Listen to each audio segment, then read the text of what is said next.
స్తుతిద్దాం. గొప్ప దేవుడు. ఏ పాటి వారు మనం జ్ఞాపకం చేసుకున్నాడు. ప్రపంచ పరిస్థితులు, దేశ పరిస్థితులు, లేదా మన కుటుంబ పరిస్థితులు ఎలా ఉన్నప్పటికీ ఇందులో మనం స్తుతించడానికి ఒకే ఒక అవకాశం ఏంటంటే మనం సజీవులుగా ఉన్నాం. మనం నోరించాడు. మన రెండు చేతులు ఆకాశం ఎప్పుతుందాం. దేవదేవుని స్తుతిద్దాం.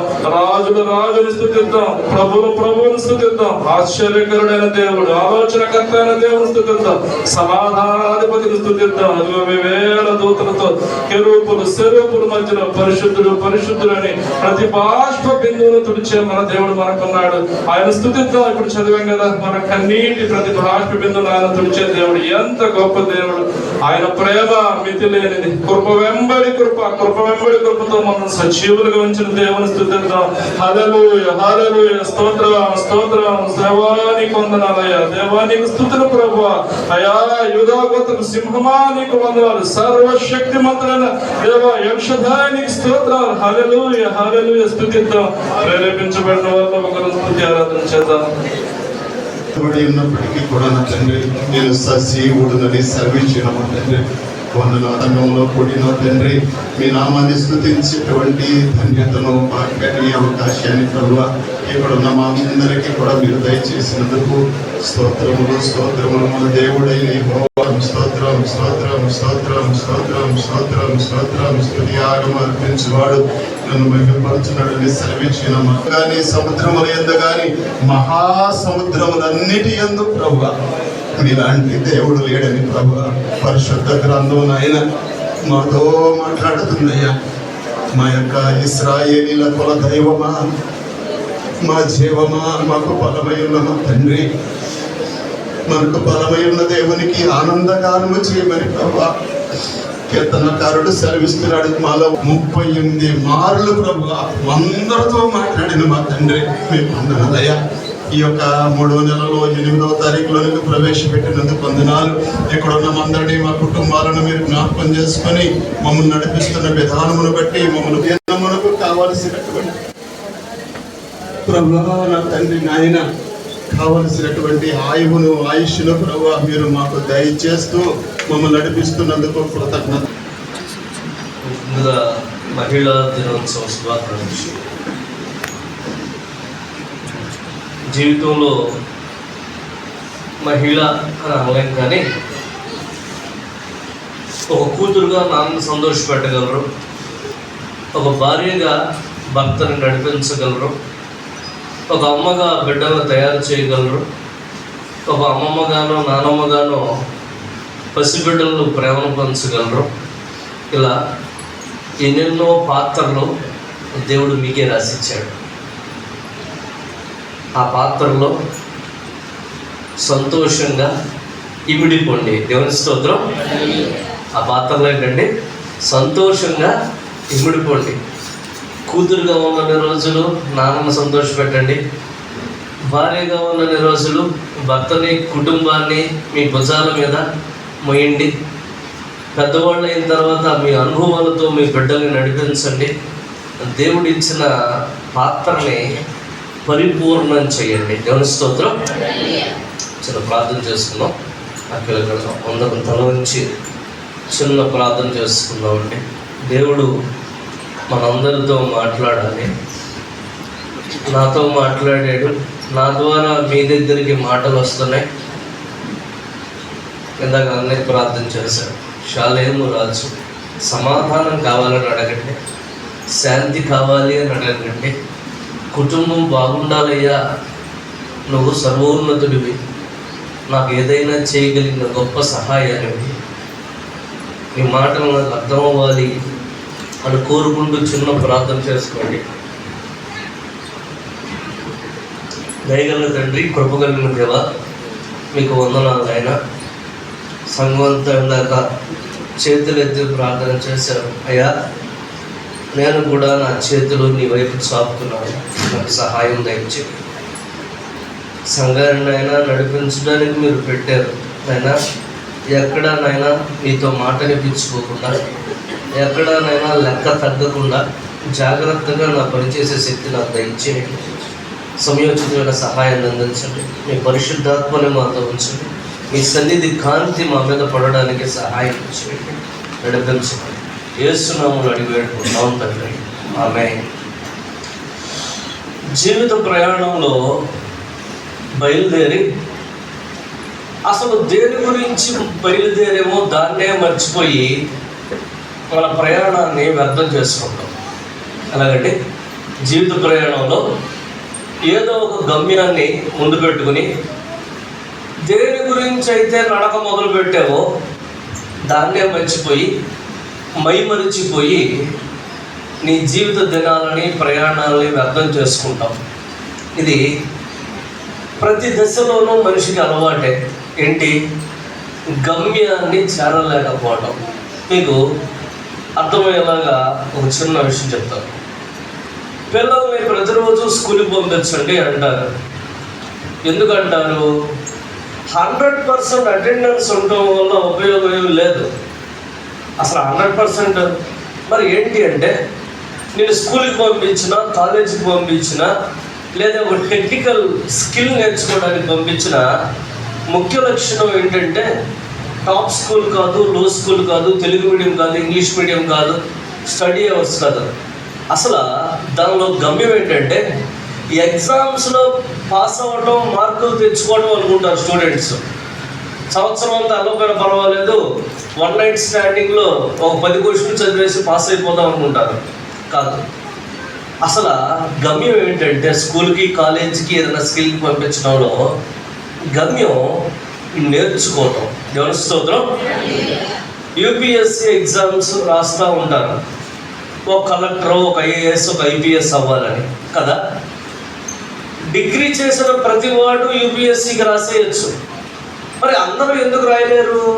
ఎందుకు రాయాలంటే ఆ ఎగ్జామ్ రాయాలంటే చదువుకున్నవాడు కాదు మనకు కావాల్సింది, నేర్చుకుని ఉన్నవాడు కావాలి. ఎవరండి? చదువుకున్నవాడు కాదు, నేర్చుకున్నవాడు. నేర్చుకోవడం అంటే ఏంటి? ఒక యూపీఎస్సీ ఎగ్జామ్ క్లియర్ చేసుకోవాలి, ముందుకెళ్ళాలి అంటే నీకు మ్యాథమెటిక్స్ రావాలి, కెమిస్ట్రీ రావాలి, ఫిజిక్స్ రావాలి, లిటరేచర్ రావాలి, ఇండియన్ హిస్టరీ రావాలి, యూరోపియన్ హిస్టరీ రావాలి.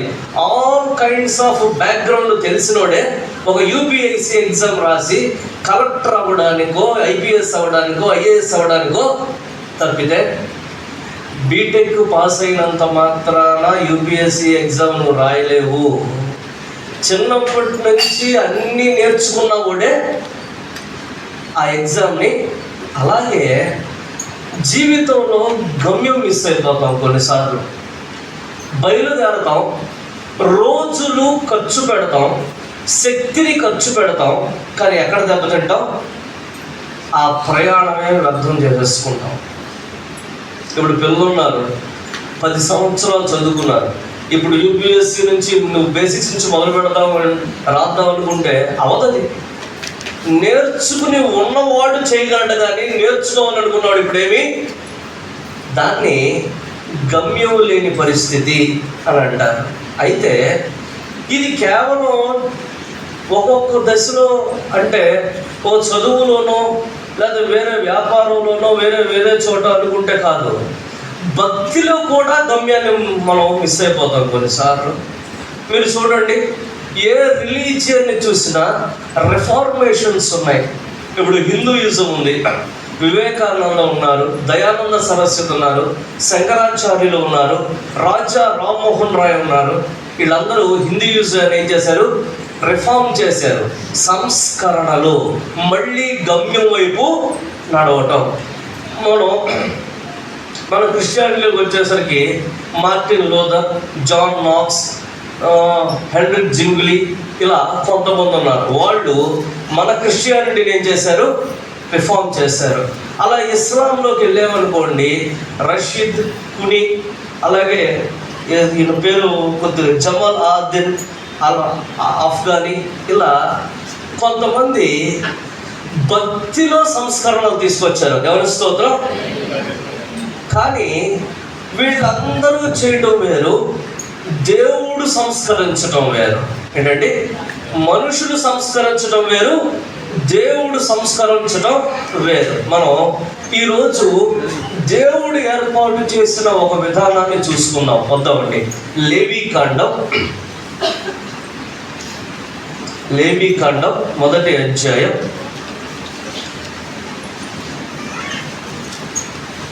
1 నుంచి చదువుదాం అంతా. యెహోవా మోషేను పిలిచి ప్రత్యక్షపు గుడారములో నుండి ఆ. అతనికి ఇలాగ సెలవిచ్చెను. నీవు ఇశ్రాయేలీయులతో ఇట్లను నీవు ఇశ్రాయేలీయులతో ఇట్లను మీలో ఎవరైనను యెహోవాకు బలి అర్పించినప్పుడు ఆ. గోవుల మందలో నుండి గాని గోవుల మందలో నుండి గాని గొర్రెల మందలో నుండి గాని గొర్రెల మందలో నుండి గాని మేకల మందలో నుండి గాని ఆ. దానిని తీసుకుని రావాలి. దానిని తీసుకుని రావాలను అతడు దహన బలి రూపముగా అర్పించినది గోవులలోనిదైన ఎడల నిర్దోషమైన మగదానిని తీసుకుని రావాలి. దాని యెహోవా సన్నిధిని అంగీకరింపబడినట్లు ప్రత్యక్ష గుడారం యొక్క ద్వారమునకు దానిని తీసుకుని రావాలను. అతడు దహన బలిగా అర్పించు పశువు తల మీద తన చెయ్యి ఉంచవలను. అతని నిమిత్తము ప్రాయశ్చిత్తము కలుగునట్లు అది అతని పక్షముగా అంగీకరింపబడును. దేవుని స్తోత్రం. హల్లెలూయా. ప్రత్యక్ష గుడారాన్ని దేవుడు ఏర్పాటు చేసి ఏమని చెప్పాడు అంటే, జాగ్రత్తగా ఉందామండి. తెలిసి కానీ తెలియక కానీ తర్వాత కాలగమనంలో ఎప్పుడైనా తప్పు జరిగింది అని మనస్సాక్షి నిన్ను గద్దిస్తే, నీకు నా ప్రవర్తనలో తప్పు ఉంది అని నీ మనసు నిన్ను ఒప్పింపజేస్తే, దేవుని స్తోత్రం, ఎప్పుడైనా జరిగిపోయిన జీవిత కాలపు ఘటనల్లో నాది తప్పు ఉంది అని పశ్చాత్తాపం నీ హృదయంలో పుడితే, ఏం పుడితే పశ్చాత్తాపం నీ హృదయంలో పుడితే, ఒప్పుకోలు అనేది నీకు సాధ్యం అయితే, ఏంటిది ఒప్పుకోలు అనేది నీకు సాధ్యం అయితే, అప్పుడు దేవుడు చెప్పిన పని ఏంటంటే, ఒక గోవుల మందలో నుండి కానీ అని రాశారు. గోవు అంటే మనోళ్ళు మళ్ళీ నెట్లో పెడతాం, మా గోమాత అని ముందుకు వస్తారు. అది కాదు, అది వేరు ఇది వేరు. తీసుకుని సరే ఒక గొర్రెని కానీ మేకని కానీ ఒక ఎద్దుని కానీ మగదాన్ని నిర్దోషమైన దాన్ని తీసుకుని దాని మీద చేయి పెట్టి దాన్ని దహన బలి అర్పించి ఆ బలిపీఠం చుట్టూ దాన్ని రక్తం పోసి దాన్ని అర్పణగా ఇస్తే, దేవుడు నువ్వు అనుకున్న అతిక్రమాన్ని పాపాన్ని క్షమిస్తాడు. దేవుని స్తోత్రం. దేవుడి ఆలోచన ఏమిటి అంటే అండి, పశ్చాత్తాపడిన మనిషి ఆ పశ్చాత్తాపంతో ఆ మందిరం దగ్గరకు వచ్చి నిలబడాలి. ఒక దహన బలి తీసుకొస్తే యాజకుడు ఆ బలి అర్పించి ఆ దహన బలి అయిపోయిన తర్వాత నీ పాపాలు క్షమింపబడ్డాయి అని చెబుతాడు ఏదైనా ఒక విషయంలో. ఇది దేవుడి ఏర్పాటు. ఏమని? పశ్చాత్తాపడిన మనిషి మందిరం దగ్గరికి రావాలి. దేవుని స్తోత్రం. అప్పుడు బలి అర్పించాలి, అప్పుడు నేను దాన్ని స్వీకరిస్తాను. అయితే మనిషి దీన్ని మార్చేశాడు. ఎలా మార్చేశాడు అంటే, పశ్చాత్తాపడి బలర్పిస్తే పాపాలు పోతాయి అనే ఒక దారిని మనిషి ట్విస్ట్ చేశాడు. ఎలా చేశాడు అంటే, బలర్పిస్తే చాలు పాపాలు పోతాయి. మీకు అర్థమైందా? దేవుడు కోరుకున్నదేంటి? పశ్చాత్తాపడిన తర్వాత బలి జరగాలి. కానీ మనిషి ఏం చేశాడంటే, బలర్పిస్తే చాలు మన పాపాలు మనకి. దేవుడు పెట్టిన మహోన్నతమైన దారిని మనిషి ఏం చేశాడు? లంచంలాగా మార్చేశాడు. నిజమే, ఇప్పుడు లోకం అదే దారిలో వెళ్తుంది. దైవజనులు కూడా దాన్నే ప్రేమిస్తున్నారు. ఏమిటి అంటే, ఎక్కువ కానుకలు ఇవ్వండి, ఫలానా వాళ్ళు ఎంత ఇచ్చారు, ఫలానా వాళ్ళు ఇది చేశారు. దేవుడికి నీ దశమ భాగాలు, నీ కానుకలు, మన తెల్ల బట్టలు ఈ సంతోషాన్ని ఏమో. అసలు దేవుడు ప్రత్యక్ష గుడారం దగ్గరికి ఒక మనిషిని, ఒక జంతువుని తీసుకురా బలివు అన్నది దేవుడికి ఆకలి ఉందా? దేవుడికి రుచి మీద కోరిక ఉందా? ఈ రెండు చెప్పండి. దేవుడికి ఆకలి ఉందా? లేదు. దేవుడికి రుచి మీద కోరిక ఉందా, ఆశ ఉందా? కొవ్వింది తినాలి, బలిసింది తినాలి, మొట్టమొదటిది తినాలి, లేదు. మరి ఎందుకు అంటే, ఎప్పుడన్నా జీవితాన్ని తలపోసుకున్నప్పుడు, ఎక్కడన్నా నీ చేతులతో తప్పు జరిగినప్పుడు, నువ్వు పశ్చాత్తాపడినప్పుడు, నిన్ను ఆదరించడానికి, నీ పాపాలు క్షమించటానికి, ఇంకా చెప్పాలంటే నీ మీద ఉన్న మురికి ఆయన కడగటానికి, దేవుని స్తోత్రం, అలా దారి పెట్టాడు. ఏమని? ఎవరైనా తప్పు చేశాను అని పశ్చాత్తాపడితే నా సన్నిధికి వచ్చి పశ్చాత్తాపంతో వచ్చి, దేవుని స్తోత్రం, మనస్సుని ఒప్పుకోలుతో నింపుకుని ఒక బలి చేస్తే ఆ బలిని నేను అంగీకరిస్తాను. దేవుని స్తోత్రం. ఈరోజు దాన్ని మనిషి ఎలా మార్చాడు? అసలు ఏం కోరుకున్నాడు దేవుడు? చూద్దామండి. లేవీకాండం 11వ అధ్యాయం, లేవీకాండం 11వ అధ్యాయం 44వ వచనం చదువుకుందామండి. 90వ పేజీ. నేను మీ దేవుడైన యెహోవాను, నేను పరిశుద్ధుడను కనుక మీరు పరిశుద్ధులై ఉండునట్లు మిమ్మును మీరు పరిశుద్ధపరుచుకొనవలెను. దేవుని స్తోత్రం. దేవుడి ఆలోచన ఏంటి అంటే, నేను పరిశుద్ధుడిని, నా బిడ్డలు మీరు, నేను ఎలా ఉన్నానో మీరు అలా ఉండాలి. కాబట్టి ఎప్పుడైనా నీ చేతులు కానీ, నీ కాళ్ళు కానీ, నీ మనస్సు కానీ, నీ హృదయం కానీ మురికైని అని గ్రహింపు వచ్చి నీకు తెలుసుకుంటే, అయ్యో నేను పాపంలో పడిపోయాను, గత కాలంలో నా వల్ల కొన్ని తప్పులు జరిగినాయి అనే గ్రహింపు వాక్యం ద్వారా నీకు వస్తే, నువ్వు పశ్చాత్తాపడి పశ్చాత్తాపంతో నిండి దేవుడి సన్నిధిలోకి వస్తే అప్పుడు బలి వల్ల ఉపయోగం. కానీ బలి వల్ల అసలు ఉపయోగం ఏమి? అందుకని దేవుడు నాకొద్దు మీ బలులు అన్నాడు. ఆ ఆచారం ఏమైపోయింది? పోయింది. ఎందుకు తీసేశాడు? అర్పించే ఎద్దునో లేకపోతే మేకనో గొర్రెనో మనిషి పరిశీలించి చేస్తున్నాడు. కానీ కొవ్విన దాన్ని తీసుకెళ్దాం, పెద్దదాన్ని తీసుకెళ్దాం, ఖరీదైన దాన్ని తీసుకెళ్దాం అనుకుంటున్నాడు. కానీ పశ్చాత్తాపానికి మనిషి దూరం అయిపోయాడు. పశ్చాత్తాపం లేని బలి ఏదైనా ఆయనకేంటి ఇష్టం. ఇప్పుడు ఆ బలిని దేవుడు జంతువుల రూపంలోంచి దేనిలోకి మార్చాడు? నీ ప్రార్థనే బలి. దేవుని స్తోత్రం. నీ స్తుతి యాగమే బలి. నువ్వు ప్రార్థన చేస్తున్నావు, నువ్వు స్తుతి యాగం చేస్తున్నావు, నీలో పశ్చాత్తాపం లేకపోతే దేవుడికి కావలసిందేంటి?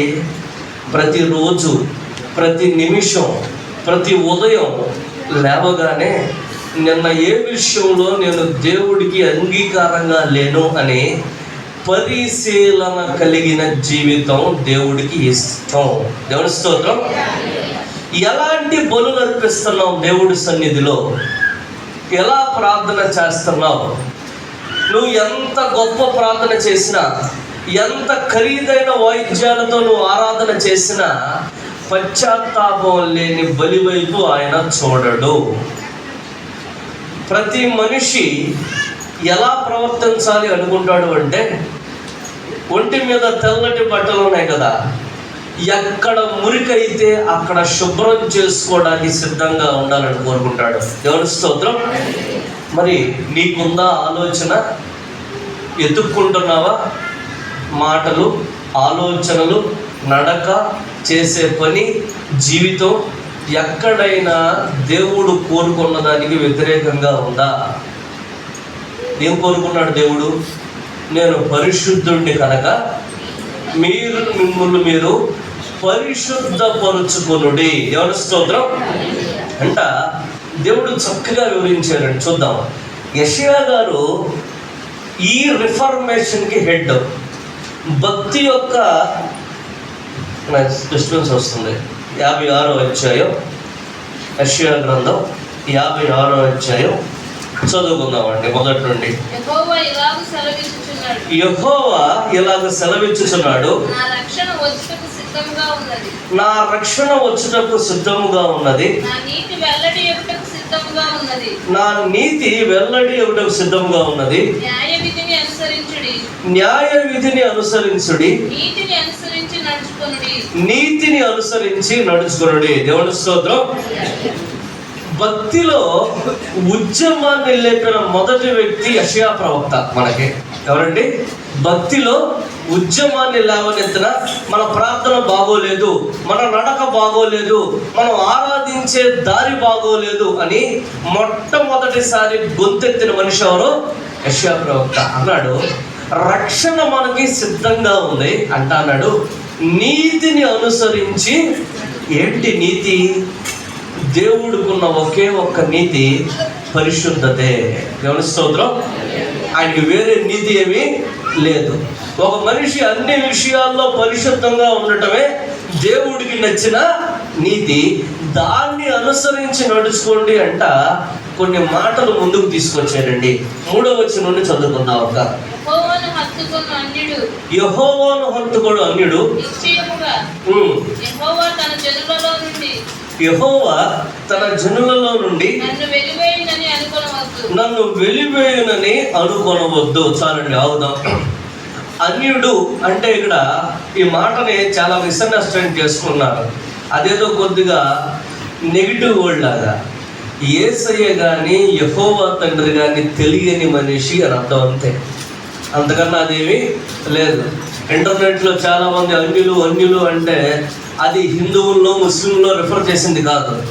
దేవుడు తెలియని మనిషి, అంతే దాని అర్థం. ఒక దేవుడు తెలియని మనిషి దేవుని సన్నిధిలోకి వచ్చి తన జీవితాన్ని వెనక్కి తీసుకుంటా, జరిగిపోయిన వాటిల్లో ఉన్న దోషాలు దేవుడి సన్నిధిలో కడుక్కుంటా, దేవుని స్తోత్రం, జాగ్రత్తగా బతికితే అన్నాడు, ఆయన సన్నిధిలో ఆ మనిషికి ఖచ్చితంగా చోటు ఉంది. దేవుని స్తోత్రం. చాలా కింద నుంచి మొదలు పెట్టాడు. ఏమని? దేవుడు తెలియని ఏ మనిషి అయినా సరే దేవుడు చెప్పిన దానికి అనుగుణంగా నడక నడిస్తే ఖచ్చితంగా దేవుడు ఆ మనిషికి జ్ఞాపకం అంట. దాని కిందకు వచ్చాడండి. చూద్దాం, చదువుక. షండు, నేను ఎండిన చెట్టని అనుకొనవద్దు, నేను ఎండిన చెట్టు అని అనుకొనవద్దు. చాలండి, జాగ్రత్తగా వెళ్దాం. సొసైటీలో ఉన్న ఒక చిన్న గ్రూప్ ఆఫ్ పీపుల్ దగ్గరికి వెళ్ళాడు దేవుడు. ఎవరు అంటే షండులు. దీనికి అర్థం ఖచ్చితంగా ఏంటి అంటే, ఇదివరకు బానిసలుగా ఉండే ఆచారం ఉండేది. అప్పుడు కొద్దిగా తెలివిగా బలంగా ఉన్న మగాళ్ళని ఏం చేసేవాళ్ళు అంటే, వాళ్ళ జీవితాలను మార్చేసి వాళ్ళకి ఎటువంటి ప్రైవేట్ లైఫ్ లేకుండా చేసేవాళ్ళు. చేసి ఒక రకంగా చెప్పాలి అంటే ఇప్పుడు హిజ్రాల్ లాగా చేసేవాళ్ళు. చేసేసి దానికి కారణం ఏంటంటే, ఇక ఎక్కడికి వెళ్ళకుండా నమ్మకంగా ఉంటాడు అన్నదే తప్పితే వాడి జీవితం ఏమైపోద్ది అనుకోవద్దు. నేను మామూలుగా ప్రతిరోజు ఆలోచించుకునే విషయాల్లో ఒకటి, మామూలుగా అనుకున్నాం, డబ్బులు ఉంటే సంతోషం వచ్చేస్తుందా? రాదు. ఏముంటే వచ్చింది సంతోషం? కుటుంబం ఉంటే వచ్చింది సంతోషం. దేవుని స్తోత్రం. కుటుంబం బాగున్నంత మనిషి కన్నా గొప్ప ఆనందించేవాడు ఎవ్వడూ లేడు. కుటుంబం బాగోకపోతే ఎంతున్నా ఆ మనిషి సంతోషంగా ఉండలేడు. వీళ్ళు రోడ్ల మీద పాపం భిక్షాటన చేస్తూ ఉంటారు. ఇవ్వండి ఇవన్నీ మనం లెక్కేసుకుంటాం. 1000 రూపాయలు వస్తాయి. 1000 రూపాయలు వస్తే ఏమవుద్ది? ఇప్పుడు మామూలుగా నేను 10-11 అన్నానికి కూర్చుంటాను. అన్నం కూర్చున్నప్పుడు 2 ఆలోచనలు నా మనసులో ఉంటాయి. ఒకటి, కుటుంబంలో మన గుడిలో కొన్ని కుటుంబాలు కానుక తీసుకునేటప్పుడు కూడా నేను బాధపడతాను. ఎందుకు బాధపడతానంటే, జాగ్రత్త ఆలోచించండి. ఒక్క జీతం 10,000తో నడుస్తున్న కుటుంబాలు కనీసం ఒక 10 పైనే ఉన్నాయి మన గుళ్ళో. ఒక్క జీతం 10,000తో. ఒక 3,000 ఇంటి అద్దెకి పోయినా, ఆ డోక్రాలో ఏవో ఉంటాయి, ఒక 4,000 పోయినా 3,500 4,000తో నెలంతా కుటుంబాలు ఎలా నడుస్తున్నాయి అనే ఆలోచన నాకు బాధ. వీళ్ళు ఏం తింటున్నారు, ఎలా తింటున్నారు? నేను అన్నం తినే ప్రతిసారి నా దేవుణ్ణి అడుగుతాను, అయ్యా వాళ్ళని కాసే నేను కడుపు నిండా తింటే సరిపోదు, డబ్బులు ఇవ్వమని అడగడం దేవుణ్ణి. ఆ 3,000లోనే వాళ్ళు కడుపు నిండా తినేలాగా చెయ్యి అనుకునే అన్నం తింటాను. ఎందుకంటే వాడు చందా ఇచ్చేటప్పుడు కూడా బాధే. ఎందుకంటే చందా ఇవ్వాలన్నా ఆ 3,000 నుంచి ఒక 100 రూపాయలు తీసి నాకు అనిపించుద్ది, అసలు వీళ్ళ దగ్గర చందా తీసుకోకుండా ఉంటే బాగుంటుంది. ఎందుకంటే రాజేశ్వరరావు గారు నేర్పిన సేవ కమర్షియల్ సేవ కాదు, అన్నం పెట్టే సేవ, ఆదుకునే సేవ. మన లెక్కే వేరు. ఇంటికి వచ్చాను 10-10:30కి. నా కూతురు లెగిసే ఉంది. మావిడ కూర తీసి ఉంచింది. నాన్న నీతో పాటు అన్నం తింటా అంటది. అన్నం తిందా, ఏం తింటుంది? ఒక్కలే తింటుంది. జాగ్రత్తగానండి ఈ మాట. నా కూతురు కూరంతా తినేసింది, గుజ్జే ఉంది. ఆ గుజ్జుతో తింటూ నాకు సంతోషమా లేదా మొక్కలు ఏమైనా కోపడతానా? కదా. ఇంటికి వెళ్తే ఎవరుంటారు వాళ్ళకి? 1000 రూపాయలు డబ్బులు ఉన్నంత మాత్రాన, చేతిలో బిర్యానీ ప్యాకెట్ ఉన్నంత మాత్రాన ఇంటికి వెళ్తే అమ్మ నాన్న తినరా అనేవాడు లేకపోతే గుండె ఎలా ఉంటుంది? అన్ని జీవితాలు మనం అనుకున్నట్టు ఉండవండి. చెప్పాడు, అరే నీ కుటుంబం లేదనుకోవద్దు, నిన్ను ఆదరించేవాళ్ళు లేరనుకోవద్దు, నువ్వు ఒంటరివి, ఎండిపోయిన చెట్టువి, నీకు ఎలాంటి బంధాలు లేవని నువ్వు అనుకోవద్దు. నువ్వు కానీ నేను చెప్పిన నీతిని అనుసరిస్తే, దేవుని స్తోత్రం. కింద దేవుడు రాస్తానండి, చూద్దామండి. 5వ వచనం నుండి చదవక. నా ఇంటను నా ప్రాకారములలోను ఒక భాగమును వారికి ఇచ్చేదను. కొడుకులు కూతుళ్ళు అని అనిపించుకున్న కంటే శ్రేష్టమైన పేరు వారికి పెట్టుచున్నాను. కొట్టివేయబడని నిత్యమైన పేరు వారికి పెట్టుచున్నాను. దేవుని స్తోత్రం. సొసైటీలో కిందున్న ఒక ఒంటరి మనిషిని తీసుకుని రిఫరెన్స్గా ఇచ్చాడు దేవుడు. ఎందుకంటే అంతకన్నా మంచి జీవితం నీకు ఇచ్చాడు, నీకు కుటుంబం ఉంది, సంతోషం ఉంది, నువ్వు ఇంకా నీతిగా బతకొచ్చు అని గుర్తు చేయడానికి. దేవుని స్తోత్రం. ఎలా నీతిని అనుసరిస్తున్నాం మనం ఈరోజు? ఏంటండి, మన ప్రార్థన, మన అర్పణ, మన స్తుతియాగం దేవుడికి ఇష్టంగా ఉందా లేదా? ఏం కోరుకున్నాడు దేవుడు? నేను పరిశుద్ధుడిని కాబట్టి మీరు కూడా మిమ్మల్ని పరిశుద్ధపరుచుకోండి. ఎలా పరిశుద్ధపరుచుకోవటం? మాటలు, చూపులు, ఆలోచనలు, అంతరంగం, ప్రతి చోట చేసే ఆలోచన, ఇవన్నీ మనిషిని నడిపిస్తూ ఉంటే మన గమ్యం ఏమిటి? పరిశుద్ధులుగా తయారవటం దేవుడు మనకు నియమించిన గమ్యం. ఈ గమ్యంలో ఎక్కడున్నాం మనం? ఎలా ఉన్నాం మనం? ప్రార్థన చేస్తున్నాం. ఇంకో విషయం అండి, ఇప్పుడు మేము మామూలుగా ఆట షటిల్ ఆడుకోవడానికి బయటికి వెళ్తున్నాం. రేపటి నుంచి మేమందరం గ్రౌండ్కి వస్తాం. కూసేపు ఎక్సర్సైజ్ అయిన తర్వాత మన తాతగారు, మన నాన్నగారు ఎక్కడ మోకాళ్ళు వేసి మనకి ప్రార్థనలు కురిపించారో అక్కడే మళ్ళీ ప్రార్థన చేసుకుంటాం. అసలు ఆట మొదలుపెట్టింది దానికోసం. 7 గంటలకి గ్యాలరీలో ఎక్కువసేపు అడగను మిమ్మల్ని, అరగంట అడుగుతాను అంతే.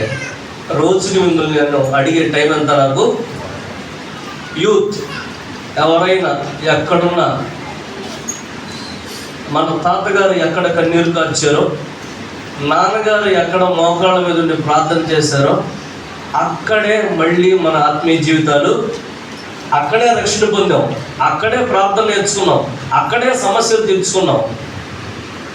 ఇస్సాకు అబ్రహాము గారు చనిపోయిన తర్వాత అబ్రహాము గారు కట్టిన బలిపీఠాన్ని ఎలా ఎత్తుక్కుంటా వెళ్ళాడో మనం కూడా మనోళ్ళ ప్రార్థన ఎత్తుక్కుంటా అక్కడికి ఎవరైనా రావచ్చు.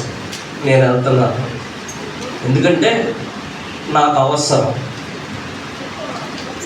తాతగారు ప్రార్థన చేసిన చోట నేను ప్రార్థన చేయటం నాకు అవసరం.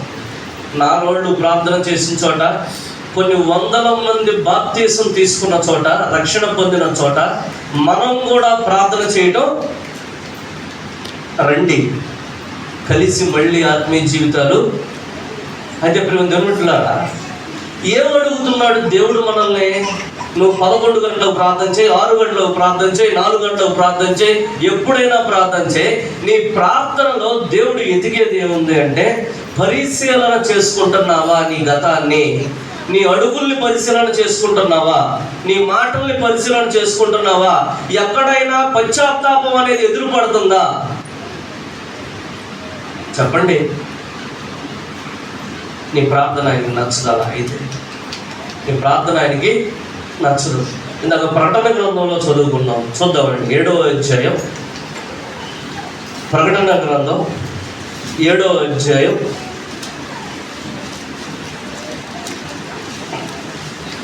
9వ వచనం నుండి చదువుకుందామండి. తరువాత నేను చూడగా ఇదిగో ప్రతి జనములో నుండి, ప్రతి వంశంలో నుండి, ఫస్ట్ నుంచి ప్రతి జనములో నుండి, ప్రతి వంశంలో నుండి, ప్రజలలో నుండి, ఆయా భాషలు మాట్లాడే వారిలో నుండి వచ్చి ఎవడనూ లెక్కింపజాలని ఒక గొప్ప సమూహము కనబడెను. ఒక గొప్ప సమూహము కనబడెను.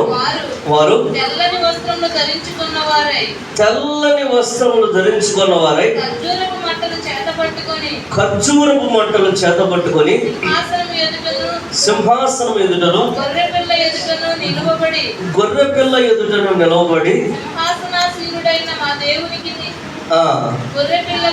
గొర్రెపిల్లకును మా రక్షణకై స్తోత్రమని, మా రక్షణకై స్తోత్రమని మహాశబ్దంతో ఎలుగెత్తి చెప్పిరి. మహాశబ్దముతో ఎలుగెత్తి చెప్పిరి. చాలండి.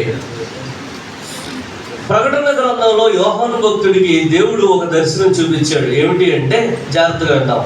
ఇశ్రాయేలీయుల గోత్రాలకు లెక్క చెప్పాడు. 12,000 అది వేరు, మనకు అనవసరం.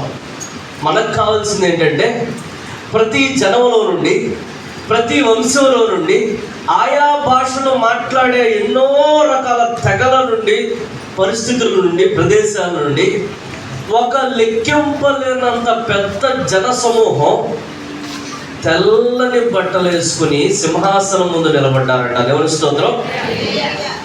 అప్పుడు అడుగుతాడు, ఎవరిళ్ళు? ఇశ్రాయేలీయులంటే ఆ 12 గోత్రాలు అడ్రస్ ఉంది ఒకటి. వీళ్ళెవరు అని అడిగితే దానికి ఆ దూత చెబుతాడు. చూద్దామండి. 14వ వచనం చదువుకుందాం. అందుకు నేను అయ్యా నీకే తెలియననగా అతడు వీరు మహాశ్రమలలో నుండి వచ్చిన వారు గొర్రెపిల్ల రక్తములో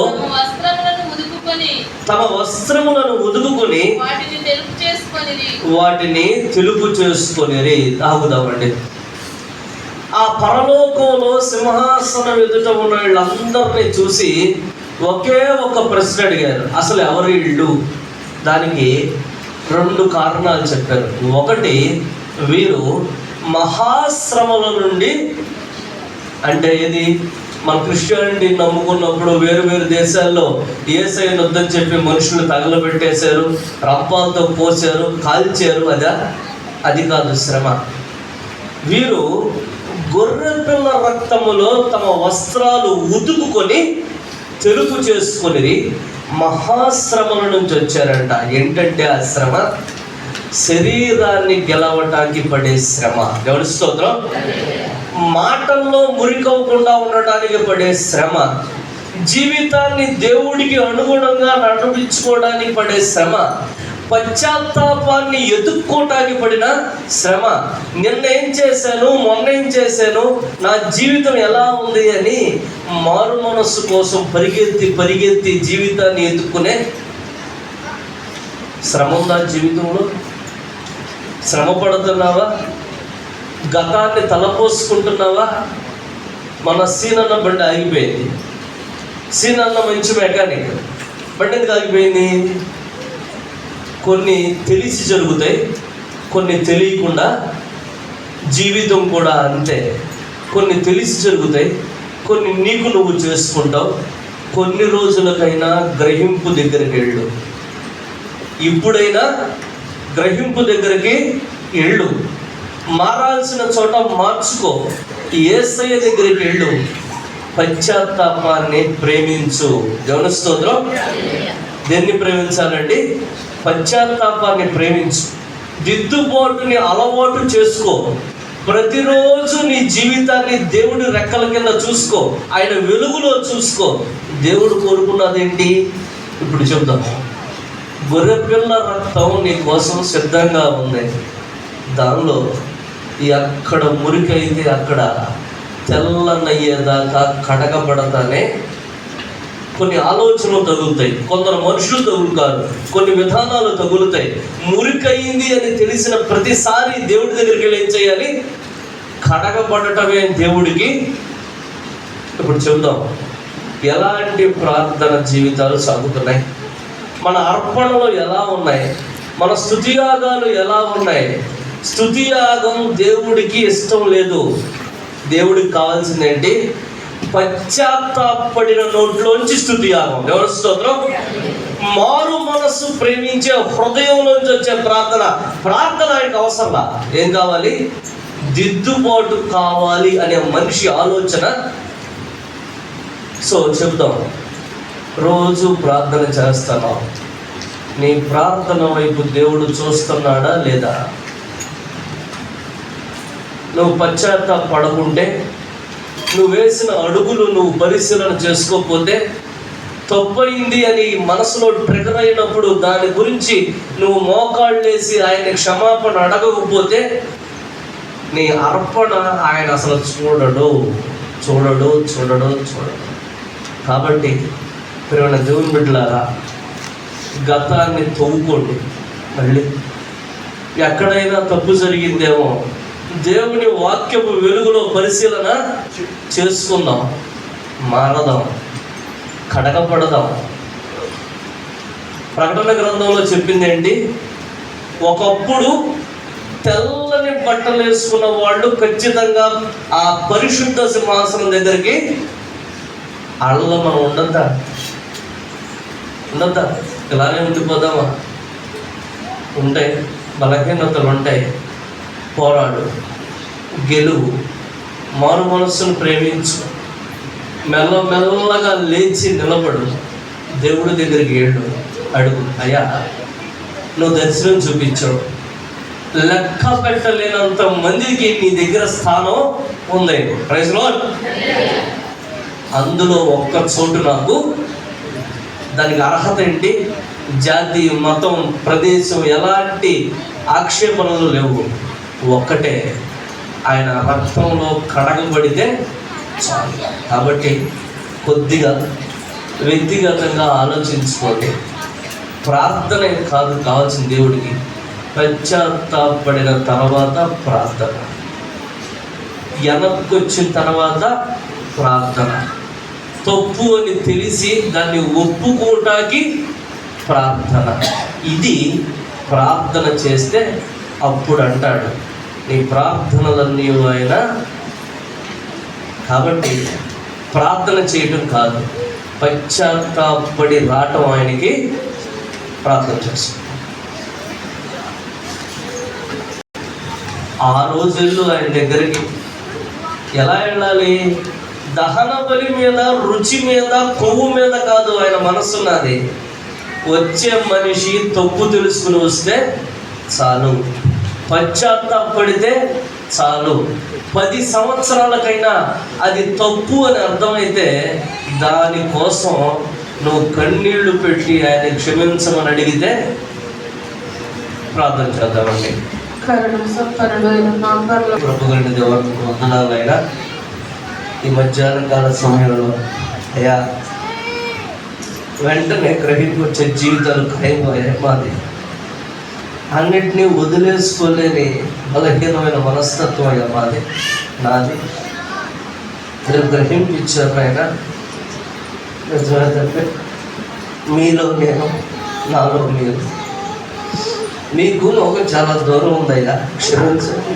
ఆ దూరాన్ని తయారు చేసింది నేనే. దయతో మన్నించండి. మీరు కోరుకున్నారు నాయన, నేను పరిశుద్ధుడిని కాబట్టి మీరు కూడా పరిశుద్ధులుగా చేసుకోండి అన్నారు. తల కడుక్కోవాలి, చేతులు కడుక్కోవాలి, బట్టలు కడుక్కోవాలి. అయ్యా ప్రార్థన చేస్తున్నాను, వాక్యం చెప్తున్నాను అనుకుంటున్నాను, కానీ నాయన పశ్చాత్తాపానికి చాలా దూరంలో ఉన్నాం నాయన. మనస్సునైనా మారు మనస్సుకు దూరం అయిపోయాం. కనపడేదంతా తెలుపు కాదయ్యా, ఎంతో మురికిలో ఉంది జీవితం. దయతో క్షమించండి, మన్నించండి. గత కాలాన్ని నాయన మేము ప్రభు తలపోసుకుని అయ్యా మారు మనస్సు వైపు సాగడానికి సహాయం చేయండి అయ్యా. నిజమే నాయన, ఎన్నో పరిస్థితులు ఉన్నాయి. ఇట్లా ఏం చేయమంటే మీరే దారి చూపించారయ్యా. అబ్రహాము కట్టిన బలిపీఠాన్ని ఇస్సాకు ఎత్తుక్కుంటా వెళ్ళినట్టు నాయన, నీ బిడ్డలు ప్రార్థనను నాయన పోసిన చోటుకు నాయన మేమందరం వెళ్ళడానికి సహాయం చేయండి అయ్యా. జ్ఞాపకం చేసుకోండి, మన్నించండి. దయగల మహారాజా మీకు వందనాలు. మా జీవితాలు బాగు చేయండి అయ్యా. లిస్టులో నుంచి ఒక పేరు తీస్తే ఆ సంతోషమే వేరుగా ఉంది ఆయన. మా బిడ్డలు జ్ఞాపకం చేసుకోండి అయ్యా, నడిపించండి. వచ్చిన ప్రతి బిడ్డని దీవించండి. మళ్ళీ నాయన రేపటి నుంచి ప్రభా మళ్ళీ ఉపవాసం ఉండే బలం దయచేయండి అయ్యా. ప్రార్థన దయచేయండి, సమయం దయచేయండి. పశ్చాత్తాపాన్ని, దిద్దుబాటుని ఎదుక్కుంటా వెళ్ళే ప్రయాణం మాకు దయచేయండి. జ్ఞాపకం చేసుకోండి, నడిపించమని యేసు నామములో అడిగి వేడుకుంటున్నాం తండ్రి, ఆమేన్. పరలోకమందున్న మా తండ్రి, మీ నామం పరిశుద్ధపరచబడుగాక, మీ రాజ్యం మాకు వచ్చుగాక, మీ చిత్తం పరలోకమందు నెరవేరినట్లు భూమి అందును నెరవేరుగాక. మా అనుదిన ఆహారం నేడు మాకు దయచేయండి. మా ఎడల అపరాధం చేసిన వారిని క్షమించలాగిన దయతో మా అపరాధాలు క్షమించండి. శోధనలో దగ్గర పీడించి తప్పించండి. రాజ్యం, శక్తి ఆమేన్. యేసు రక్తమే జయం, శిలువ రక్తమే జయం, అపవాదములంత నాశనం, ప్రవేశ రక్తానికి సంపూర్ణ విజయం కలుగును గాక. ఆమేన్. దేవుని తీసుకున్నామండి. మన తండ్రి అయిన దేవుని ప్రేమయు, కుమారుడైన యేసుక్రీస్తు కృపయు, పరిశుద్ధాత్మ అన్యోన్య సహవాసం సదాకాలం మనకు కలుగును గాక. ఆమేన్. ఒక్క నిమిషం అలా కూర్చున్నామండి.